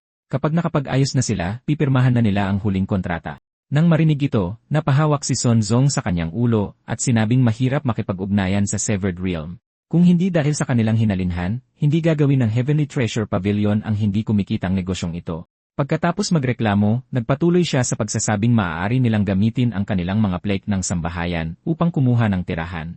At sa unang taon, makakatanggap sila ng libreng butil buwan-buwan. Nang matapos siya, nagtanong si Su Changyu kung paano sila makapagsisimula sa cultivation. Sumagot si Sun Zhang na ang mga mortal mula sa Immortal Severed Land ay may napakataas na konsentrasyon ng miasma sa kanilang mga katawan. Para mag-cultivate, kailangan muna nilang alisin ang miasma. Sabi ni Su Changyu, alam na nilang may miasma sila sa loob. Ang tanong ngayon ay kung paano ito alisin. Nang marinig ito, sumagot si Sun Zhang na maraming paraan para alisin ang miasma. Halimbawa, maaari silang magbabad sa body purification spirit pool ng isla sa loob ng isang araw at gabi, na tuluyang mag-aalis ng miasma. Ngunit bawat pagbubukas ng spirit pool ay nangangailangan ng napakalaking pamumuhunan sa materyales. Kahit isang mayamang isla tulad ng Blaze Island ay isang beses lang ito mabubuksan kada 3 taon. Ang huling pagbubukas ay 1 taon na ang nakalipas. Bukod dito, limitado ang bilang ng mga pwesto para makapasok sa spirit pool. Ang mga tagalabas na tulad nila ay walang koneksyon at hindi makakalaban sa mga katutubo ng isla. Matapos itong marinig, nagtanong si Su Changyu tungkol sa ibang paraan. Nagpatuloy si Sun Jiang, sinasabing ang pangalawang paraan ay ang pag-cultivate ng profound yellow heart cleansing mantra. Kasama ng mga tiyak na gamot, sa paglipas ng panahon, maaari rin itong alisin ang miasma. Ngunit ang paraang ito ay karaniwang tumatagal ng 5 o 6 na taon upang magtagumpay. Ang bentahe ay napakatatag nito at hindi nangangailangan ng anumang espesyal na bayad. Nang marinig na abutin ng 5 o 6 na taon, mas humigpit ang pagkuyom ng kamao ni Su Changyu. Pagkatapos ay nagmamadali siyang nagtanong kung may iba pang paraan. Nang marinig ito, agad na naging seryoso ang ekspresyon ni Sun Zong. Sinabi niya na ang pangatlong paraan ay ang sumali sa mga eksperimento sa tao. Ang ilang immortal masters dito ay napaka-interesado sa miasma sa loob ng mga mortal. Taon-taon, pumipili sila ng mga voluntaryo mula sa mga mortal ng isla upang magsilbing test subject. Gumagamit ang mga immortal master ng mga espesyal na paraan upang kunin ang miasma mula sa mga test subject para sa pananaliksik. Bagamat ilang buwan lang ito para maubos ang lahat ng miasma, ang proseso ay sobrang sakit. Karamihan ay nakakayanan ito at nawawalan ng katinuan bago pa man tuluyang maubos ang miasma. Nang marinig ito, nagdilim ang mukha ni Su Changyu, ngunit tahimik pa rin siyang nagtanong kung may iba pang paraan. Sabi ni Sun, ang mga direktang mortal na inapo ng mga immortal master ay maaaring gumamit ng mga pambihirang kayamanan para baguhin ang kanilang mga katawan. Hindi lang ito inaalis ang miasma, kundi maaari ring mapahusay ang cultivation. Ngunit ang paraang ito ay hindi abot kaya para sa mga taong tulad nila. Kahit ang Panginoon ng isla ay walang ganoong mga yaman. Sabi ni Sun Zeng, iyon lang ang alam niya. Kung talagang gusto nilang mag-cultivate, dapat nilang pag-isipang mabuti sa mga darating na araw. Alam kong tiniis ninyo ang hindi mabilang na paghihirap para makabalik mula sa ipinatapong lupain, lahat ay may pusong naghahanap ng tao. Sino sa atin ang hindi naging ganyan noon? Sa kasamaang palad, ang landas ng immortalidad ay tunay na mahirap. Kahit na alisin mo ang lahat ng miasma, ilan lamang ang makakaramdam ng espiritual na enerhiya ng langit at lupa at hilahin ito sa kanilang mga katawan. Mas mabuti pa para sa inyong mga mayamang batang amo na manatili sa inyong orihinal na mundo at magpakasaya kaysa desperadong ituloy ang landas ng immortalidad. Pagkaalis ni Sun Zeon, ginamit ko ang aking pleke ng sambahayan para kumuha ng libreng tirahan. Maraming bahay ang siksikang magkakatabi dito. Karamihan ay may isang silid lang, ngunit sa kabutihang palad, bawat isa ay may maliit na bakuran na napapalibutan ng mga pader, hindi naman sila mukhang masyadong sira-sira. Matapos iabot sa akin ang susi, tumalikod at umalis ang gabay. Pagpasok sa silid, tumingin ako sa paligid. Sa loob ay may isang kama lang at ilang mesa at upuan, ngunit salamat sa mga galing sa Severed Realm, sa wakas ay nakapag-ayos na ako. Sa kasamaang palad, sa grupong ito, maliban kay Su Changyu, lahat ng iba ay mukhang pangkaraniwan, kulang sa puso para sa cultivation at malamang na hindi magtatagumpay. Susunod, ang pangunahing layunin ko ay alisin ang miasma sa aking katawan. Bagamat napakahalaga ng mga pwesto sa Body Purification Spirit Pool, ang Grand Divination Vessel ay puno ng hindi mabilang na ginto, pilak, at mga hiyas.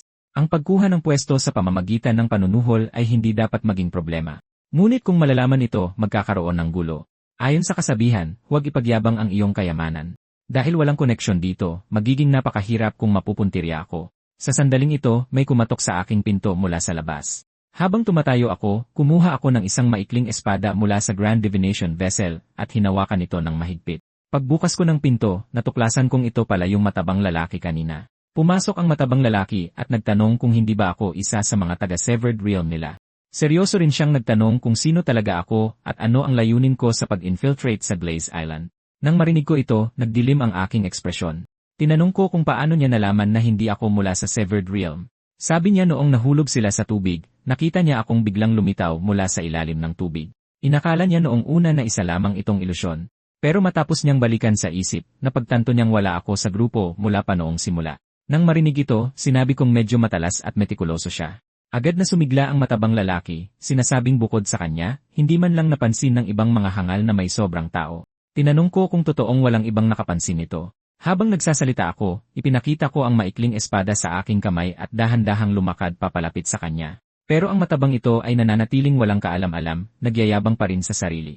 Bago pa siya matapos magsalita, bigla siyang nakaramdam ng ginaw sa kanyang likuran. Pagkatapos ay nakita niya ang isang talim na tumatagos sa kanyang dibdib. Matapos siyang tuluyang mawalan ng malay, binunot ko ang maikling espada at itinago ang sandatang pamatay na ito sa Grand Divination Vessel. Pagkatapos ay itinago ko rin ang bangkay ng matabang lalaki sa loob. Umasa ang lalaking ito sa kanyang kakarampot na talino. Nang matuklasan niyang maaaring nakapasok ako, nagmadali siyang pumunta rito para pagbantaan ako. Napakawalang isip. Bukod pa riyan, yung Immortal Master na hindi makita ang mukha at ang Heavenly Treasure Pavilion ni Sun Zeng, lahat sila ay kumikilos ng may labis na pag-ingat, takot na malaman ang bagay na ito. Mula rito, madali kong mahihinuha na ang pagkakakilanlan ng mga mortal mula sa Immortal Severed Land ay hindi maaaring malantad. Kaya kahit na mawala ang isang tao, hindi sila maglalakas loob na mag-imbestiga ng hayagan. Kahit na alam nilang pumunta ang matabang iyon sa aking silid ngayong gabi, kahit hindi makahanap ng bangkay, tiyak na wala silang magagawa sa akin.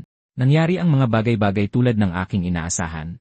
Pagkalipas ng ilang araw, bukod kay Su Changyu na nagtatanong tungkol dito, ang pagkawala ng matabang lalaki ay hindi nakakuha ng pansin. Sa panahong ito, nagtanong-tanong ako tungkol sa iba't ibang bagay sa isla, habang pinaplano kung paano magagamit ng makatwiran ang ginto, pilak, at mga alahas sa loob ng Grand Divination Vessel. Unti-unti, nagkaroon ako ng pangkalahatang pag-unawa sa Glaze Island. Ang rehiyon ng dagat na ito ay tinatawag na Cloud Cluster Sea. Ang Cloud Cluster Sea ay malawak at walang hangganan na may 10,000 mga nagkalat na isla. Ang Glaze Island ay matatagpuan sa katimugang bahagi ng rehiyon ng Central Sea, katamtaman ang laki. Pinangalan ng Glaze Island ang isla dahil sa isang uri ng isda na may masarap na laman na tinatawag na glazefish na naninirahan sa mga nakapaligid na katubigan. Sikat ang glazefish sa mga mortal. Ang ilang mga Immortal Master ay ginagamit din ang mga glaze pearl na paminsan-minsang nabubuo sa loob nito para sa pagpipino ng tableta. Kaya ang mga Immortal Master na nakatalaga sa Glaze Island ay nangungulekta ng isang tiyak na dami ng mga glaze pearl taon-taon. Ang pangingisda ng glazefish sa dagat ang pinakasikat na trabaho. Sa mga nahuling isda, 70% lang ang kailangang isumite. Ang natitirang 30 ay maaaring ibenta ng malaya. Ngunit ang pagpunta sa dagat ay nangangailangan ng malalaking barko. Bukod pa rito, hindi mahulaan ang mga kawan ng glazefish. Ang paghahanap sa kanila ay nangangailangan ng mga espesyal na gawang spirit compass ng isla. Ang mga kompas na ito ay ibinibigay lamang kapag papalaot at dapat ibalik pagkatapos. Sinumang mahuling naningisda ng pribado ay nahaharap sa pagbitay. Nalaman ko rin mula sa mga residente ng isla na isang fleet ang pumalaot kamakailan at aksidenteng nakatuklas ng isang lumubog na barko. Matapos magpadala ng mga tao upang mag-imbestiga, natuklasan nila ang dose-dosenang mga kaban ng ginto, pilak at mga alahas. Para sa mga bagay na nakuha mula sa mga lumubog na barko, ang mga patakaran ng isla ay pareho sa para sa mga glazed fish. Maaari mong itago ang 30% at ang natitirang 70% ay isusumite sa mga otoridad. Pagkatapos ng insidenteng ito, agad na nagkagulo ang buong isla. Maraming tao ang nagsimulang pribadong maghanap ng mga koneksyon upang makakuha ng kwalifikasyon para sa susunod na paglalayag sa dagat. Kaya ngayon, hanggat makakakuha ako ng kwalifikasyon sa paglalayag, matagumpay kong magagawang legal ang yaman sa aking Grand Divination Vessel. Ang hirap ay kung paano ako makakakuha ng individual na kwalifikasyon sa paglalayag. Masyadong maraming tao sa isla ang gustong sumali sa mga fleet. Pagkatapos ng ilang kaswal na pagtatanong, nalaman ko ang susi. Ang Panginoon ng Glaze Island ay may 3 punong katiwala. Si Manager Zhao ang namamahala sa mga tauhan ng isla. Si Manager Qian ang namamahala sa pananalapi. Si Manager Zhao ang namamahala sa seguridad. Karamihan sa mga kwota sa paglalayag ay nasa kamay ni Manager Qian. Si Manager Zhao at Manager Zhu ay laging gustong makialam, ngunit si Manager Qian ay nananatiling may mahigpit na kontrol, pinapayagan lamang sila ng 1 o 2 fleet. Noong araw ng pagpaparehistro, ang saloobin ni Manager Zhao sa akin ay naiba sa iba. Kahit ngayon, hindi ko alam kung bakit. Sa tingin ko, marahil ay maaari kong makilala itong si Manager Zhao. Kaya kinabukasan, pumunta ako sa Heavenly Treasure Pavilion, umaasang malapitan si Manager Zhao sa pamamagitan ng channel ni Sun Zong. Ngunit hindi inaasahan, ang mga lalaking nakaitim sa labas ay tinanggihan ang aking kahilingan ng walang pag-aalinlangan. Lubos akong nagtataka rito. Ang Heavenly Treasure Pavilion ay isang lugar ng negosyo. Paano nila matatanggihan ang mga tao nang hindi man lang sila nakikita? Bukod pa rito, tinanggihan ako ng mga lalaking nakaitim na ito nang hindi man lang pumasok sa loob para magtanong. Mukhang alam na nila kung sino ako. Maaari kayang may nangyari sa mga taga-Severed Realm na naging dahilan para tuluyang tumalikod si Sun Jiang laban sa kanila. Pagkabalik at pagkatapos magtanong-tanong, nalaman ko kung ano ang nangyari. Si Su Changyu, upang mabilis na maalis ang kanyang miasma, ay buong pusong piniling maging isang test subject. Bago umalis, nilagdaan niya ang kanyang pangalan sa natitirang kontratang iyon. Dahil dito, natupad ang 3 kontrata, at tuluyang naglaho ang kontrata. Ang mga taga-Severed Realm na iyon ay wala ng relasyon sa Heavenly Treasure Pavilion. Pagkarinig nito, sinabi kong hindi ko inaasahan na magiging ganoon katatag ang loob ni Su Changyu. Sabi ng lalaking ito, pinayuhan na niya si Su Changyu pero ayaw talagang makinig ng taong iyon. Sabi rin niya, kung hindi lang para iligtas ang kanyang kapatid na may malubhang karamdaman, hindi magiging ganoon kadesperado si Su Changyu. Matapos marinig ang kanyang salaysay, naisip ko sa aking sarili na kahit pinipili ni Sun Zong na iwasan ako, hindi ako basta-basta susuko. Noong araw na umalis siya, nag-alok siya ng mga salita ng aliw kay Su Changyu. Mula rito, hindi siya mukhang masamang tao. Ang malamig niyang pakikitungo kanina ay marahil dahil ayaw niya ng labis na koneksyon sa mga mortal mula sa Immortal Severed Land. Kaya kinabukasan, pumunta ulit ako sa Heavenly Treasure Pavilion. Agad na nagmura ang lalaking nakaitim pagkakita sa akin, tinanong kung naghahanap ba ako ng kamatayan. Nang marinig ito, mahinahon kong sinabi na pumunta ako sa Heavenly Treasure Pavilion para makipagnegosyo. Hindi niyo man lang ako pinapapasok sa pinto bago niyo ako itaboy. Ganito ba ang paraan ng Heavenly Treasure Pavilion sa pagtrato sa mga bisita? Agad na nakuha ng aking mga salita ang atensyon ng mga dumaraan. Nang makita ito, pinagpawisan ng malamig ang lalaking nakaitim. Habang parami ang mga taong humihinto sa labas, walang magawa ang lalaking nakaitim kundi mag-report at pagkatapos ay ihatid ako sa loob. Dinala niya ako sa isang silid panauhin at pinagsilbihan ako ng isang katulong ng tsa. Pagkatapos kunin ang tasa at humigop, hindi ko namalayang pinuri ko ito bilang napakasarap na tsa. Sa sandaling ito, pumasok si Sun Zong at sinabing, ito ay Grand Jade Rock Dragon Tea, na tumutubo sa paligid ng mga undersea volcanic vent malapit sa Grand Jade Island. Ngayong nawasak na ang Grand Jade Island, ang Grand Jade Rock Dragon Tea na ito ay pansamantalang naging napakabihira. Nang marinig ito, ibinaba ko ang tasa at sinabing nakinabang ako sa kabutihang loob ni Elder Sun. Lumapit sa akin si Sun Zong at sinabing natupad na niya ang kanyang mga obligasyon tungkol kay Dali. Tinanong niya kung bakit ko pa rin siya hinahanap. Sabi ko nagkakamali siya. Naparito ako para pag-usapan ang negosyo. Nang marinig ito, may paghamak na tinanong ni Sun Zeng kung anong kwalifikasyon ko para makipagnegosyo sa kanya. Wala akong sinabi bilang sagot. Sa halip, sinulyapan ko siya ng malamig na tingin. Tila may nakita siya sa tingin ko na kakaiba sa mga ordinaryong mortal. Kaya lumapit siya sa mesa at tinanong kung anong negosyo ang gusto kong pag-usapan. Tinanong ko kung interesado ba ang Heavenly Treasure Pavilion sa mga kwota ng Sea Voyage Fleet. Sabi ni Sun Jiang, sa tuwing pumapalaot ang isang fleet, hindi lang sila nakakahuli ng glazed fish at kumikita ng malaki, kundi maaari rin silang makakuha ng mga di inaasahang yaman sa ilalim ng dagat. Kaya, syempre, interesado ang Heavenly Treasure Pavilion sa mga ganoong bagay. Pero sa ngayon, ang mga sea voyage quota ay mahigpit na kontrolado ni Manager Qian. Huwag nang banggitin pa ang Heavenly Treasure Pavilion. Kahit si Manager Zhao ay nakakakuha lang ng isa o dalawang quota. Tinanong niya kung anong kakayahan mayroon ang isang baguhan na tulad ko para maglakas loob na pag-interesan ang mga quota. Sabi ko, kung makikilala ko si Manager Qian, may sarili akong paraan para kumbinsihin siya. Nang biglang tumahimik ang silid, bumukas ang pinto. Pumasok ang isang babaeng may belo at sinabing, kung ganoon, hayaan mo akong makipagkita kay Manager Qian. Kung hindi ito gumana, tadtarin siya at itapon sa dagat para ipakain sa mga isda. Nang makita kung sino ang dumating, agad na tumayo si Sun Zong at nagbigay pugay, sinabing bati po, shopkeeper. Pagkaupo niya, nagbigay pugay din ako bilang pasasalamat. Sabi ng shopkeeper, mukha raw akong medyo kampante, hindi tulad ng isang naghahambog. Sabi ko, palagi kong tinutupad ang aking salita ng walang palya. Nang marinig ito, sinabi ng shopkeeper na kung magtatagumpay ang bagay na ito, kailangang kumuha ng isang tiyak na benepisyo ang Heavenly Treasure Pavilion mula rito. Sabi ko, ayon sa mga patakaran ng isla, maaari kong itago ang 30% ng ani sa bawat paglalayag sa dagat. Pero sa hinaharap, hindi ako kukuha kahit isang bahagi mula sa 30 na ito. Iaalok ko ang lahat ng ito sa inyo at kay Manager Zhao. Nang marinig ito, nagtatakang nagtanong ang shopkeeper kung para saan ang lahat ng pagod na ito. Sabi ko, gusto ko ng isang pwesto para makapasok sa Body Purification Spirit Pool. Parehong natigilan ang dalawang tao sa harap ko nang marinig ito. Pagkatapos ay napahawak ang shopkeeper sa kanyang tiyan at malakas na tumawa. Sabi niya, sa edad kong ito, gusto ko pa ring mag-cultivate tulad ng mga kabataan. Sa wakas, huminto lang siya nang manghina na siya sa katatawa. Matapos siyang tuluyang tumigil, mahinahon kong sinabi, naghahanap lang ako ng mahabang buhay. Walang pagsisisi kahit hanggang kamatayan. Nang marinig ito, bahagyang natigilan ang shopkeeper at muling tumingala sa akin. Pagkatapos ay inalis niya ang kanyang mapaglarong ekspresyon at sinabing pumapayag siya.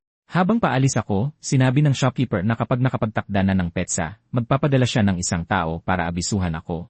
Sinabi ko sa kanila na nakatira ako sa Building 6, House 7 sa labas ng lungsod, pagkatapos ay tumalikod na para umalis. Matapos akong makalayo, sinabi ni Sun Zong na hindi madaling makuha ang pwesto sa Body Purification Spirit Pool na yon. Sabi ng shopkeeper, bagamat mahigpit ang kompetisyon taon-taon, hindi naman sa walang kakayahan ang Heavenly Treasure Pavilion na makipagkompetensya. Kung talagang makakakuha ang taong ito ng isang sea voyage fleet sa loob lang ng 5 taon, ang kita ng fleet ay katumbas na ng isang pwesto. Ang bagay na ito ay purong kita na walang lugi.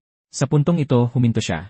Pagkatapos ay sinabi niya, medyo nakakatakot ang mga mata ng taong iyon. Pauwi, dumaan ako sa isang botika at binili ang Profound Yellow Heart Cleansing Mantra at mga katugmang halamang gamot. Kahit na maging maayos ang lahat, 2 taon pa bago magbukas ang Body Purification Spirit Pool. Sa panahong ito, maaari ko ring subukang mag-cultivate para makita ang mga epekto. Baka pambihira ang aking talento, at hindi ko nakakailanganin ng 2 taon para alisin ang miasma sa aking sarili. Sa mga sumunod na araw, nanatili ako sa aking silid para magpahinga. Sino ang mag-akala na bago pa man hintayin ang imbitasyon ni Manager Zhao? Nakatanggap ako ng nakakagulat na balita. Namatay na si Su Changyu. Nang ibalik ang kanyang katawan, isang buhol-buhol na piraso ng laman na lang ang natira, hindi na mukhang tao, at talagang nakakatakot tingnan. Kadarating lang ng mga taong ito mula sa Severed Realm at hindi man lang makalikom ng sapat na pera para makabili ng libingan. Naghahanda sila para sa isang sea burial. Hindi ko natiis at nagbigay ako ng pera para mailibing ng maayos si Su Changyu. Ang tagapagmana ng Prince of Southern Pacification mula sa Severed Realm, si Xiao Hang, ay umiiyak ng kaawa-awa. Pero wala akong nararamdamang kakaiba, kaunting lungkot lang. Maayos ang pag-ugali ni Su Changyu at mayroon siyang pambihirang tatag ng kalooban. Bagamat hindi isang henyo na minsan sa isang siglo lang lumilitaw, tiyak na hindi siya ordinaryong tao. Ngunit kahit ang ganoong tao ay hindi nakapasa sa prerequisite na pag-alis ng miasma. Ang landas ng cultivation ay tila mas mahirap kaysa sa inaakala. Kalaunan, habang nagkukultivate ng Profound Yellow Heart Cleansing Mantra, mas lalo kong naramdaman kung gaano kahirap ang cultivation. Napagtanto ko rin na hindi rin ako pambihira ang talento. Halos 1 buwan akong nanatili sa loob ng bahay araw-araw para i-cultivate ang mantra na ito. Karaniwan, kahit ang mga taong may pangkaraniwang talento ay nagpapakita ng malinaw na pagbuti sa enerhiya at bilis ng pag-isip pagkatapos ng kalahating buwan ng pagsasanay. Pero sa buong buwang ito, wala akong naramdamang anumang pagbabago. Pagkalipas ng 1 pang kalahating buwan, sa wakas ay nakatanggap ako ng balita mula sa Heavenly Treasure Pavilion. Sinundan ko ang lalaking nakaitim sa isa sa mga pribadong courtyard ng Heavenly Treasure Pavilion. Nang makita ang likod ni Manager Zhao, mabilis akong lumapit at nagbigay pugay. Sabi ni Manager Zhao, narinig daw niya mula sa mga taga Heavenly Treasure Pavilion na naghahanap ako ng kwota para sa Sea Voyage Fleet. Sabi niya, malaki raw ang aking ambisyon, pero nagtataka siya kung ano ang aking inaasahan. Sabi ko, ang mga fleet na pumapalaot ay naghahanap lang naman talaga ng yaman. Nagtataka ako kung ano ang iniisip ni Manager Zhao sa paghahambing ng kita mula sa paghuli ng glazed fish laban sa direktang pagkuha ng mga kayamanan mula sa mga nasirang barko sa ilalim ng dagat. Sabi ni Manager Zhao, ilang regular na paglalayag sa dagat ay halos katumbas lang ng isang paghahanap ng kayamanan. Paano mangyayari ang ganoong swerte sa bawat pagkakataon? Ilang beses lang itong nangyari sa loob ng mahigit 10 taon. Pagkatapos niyang magsalita, sinabi ko na paano kung ang fleet na pamumunuan ko ay makakapag-uwi ng tiyak na kayamanan sa bawat paglalayag. Nang marinig ito, muling dumaan ang isang kislap ng pulang ilaw sa mga mata ni Manager Zhao. Pagkatapos ay bumulong siya sa kanyang sarili na hindi pala ako nagsisinungaling. Nang marinig ito, labis akong nagulat at nagtanong kung paano siya nakakatiyak na hindi ako nagsisinungaling. Sabi ni Manager Zhao, mula pagkabata, mayroon siyang kakaibang mga mata na kayang makilala ang katotohanan sa kasinungalingan. Kanina lang daw nang magsalita ako, nakita niya akong naglalabas ng malambot na puting ilaw na nagpapatunay na totoo ang aking mga salita at hindi masama ang aking intensyon. Una akong nagulat na may ganoong bagay pala. Pagkatapos ay tinanong ko kung ang medyo naiibang pakikitungo niya sa akin noong araw ng pagpaparehistro ay nangangahulugang may nakita siya. Sabi ni Manager Zhao, nakita niya na hindi ako galing sa ordinaryong mayamang pamilya at ang aking mga kamay ay nabahira ng maraming dugo, malinaw na hindi ako isang karaniwang tao. Ang dahilan kung bakit siya naging magalang sa akin ay para lang bumuo ng isang magandang koneksyon. Nang marinig ito, sinabi ko na noong araw ng pagpaparehistro, sinabi ni Sun Zeng na lahat kami ay biktima ng sakuna. Tiyak na nakita mo ang katotohanan. Tama. Sabi ni Manager Zhao, hindi yon mahalaga. Dahil may mga immortal master na nakatalaga sa isla, walang dapat ikatakot na gulo. Hanggat maayos ang kanilang pag-ugali, walang mangyayari sa mga smuggled na mortal na ito. Bukod dito, ang pagtitipon ng mga biktima ng sakuna ay iniutos ng mga immortal master. Paano nila pahihirapan si Sun Zeng na nagdala ng napakaraming biktima ng sakuna sa Glaze Island? Pagkatapos ng pag-uusap, tinanong ko siya kung maaari niyang pag-isipan ang aking hiling para sa Sea Voyage quota. Umupo si Manager Zhao at sinabing bilang isang baguhan na walang koneksyon, ang direktang pagbibigay sa akin ng isang fleet ay tiyak na magdudulot ng maraming hindi pagkasya. Pagkatapos ng ilang sandaling katahimikan, sinabi niya na sa susunod na pagpalaot, dapat ay sumunod muna ako sa fleet. Kung totoo ang tulad ng sinabi ko, na makakakuha ng mga kayamanan sa bawat pagkakataon, sa ilang paglalayag lang ay makukumbinsi na ang mga tripulante. Pagkatapos ay maaari ko ng legal na pamunuan ang fleet. Nang marinig ito, nagbigay-pugay ako at sinabing napakabusisi ng pagsasaalang-alang ni Manager Zhao. Hindi nagtagal, ipinarating ni Sun Zong ang usaping ito sa shopkeeper. Gulat na gulat ang shopkeeper nang marinig ito. Hindi siya makapaniwala na napapayag ko si Manager Zhao ng ganoon kadali. Iniisip niya kung naghahambog lang ba ang matandang ito at talagang may kumpiyansang makakuha ng isang fleet. Sabi ni Sun Zong, hindi niya alam ang detalye ng usapan, kaya hindi niya alam kung ano talaga ang pinanghahawakan ko. Matapos mag-isip sandali, inutusan ng shopkeeper si Sun Zong na ihatid sa akin ang titulo ng bakanteng courtyard sa East Street. Nang marinig ito, agad na tumugon si Sun Jiang nang may pagkainis, sinasabing nakuha nila ang ari-arian na iyon sa napakalaking halaga para suhulan si Manager Qian. Ngayon ay ibibigay lang nila ito sa bagong dating na ito. Iminungkahi niya na maghintay muna hanggang sa talagang makuha na ang fleet bago gumawa ng ganoong kasunduan. Sumimangot ang shopkeeper at sinabihan siyang sumunod na lang sa utos. Kapag tuluyan nang nakuha ang fleet, ang isang hamak na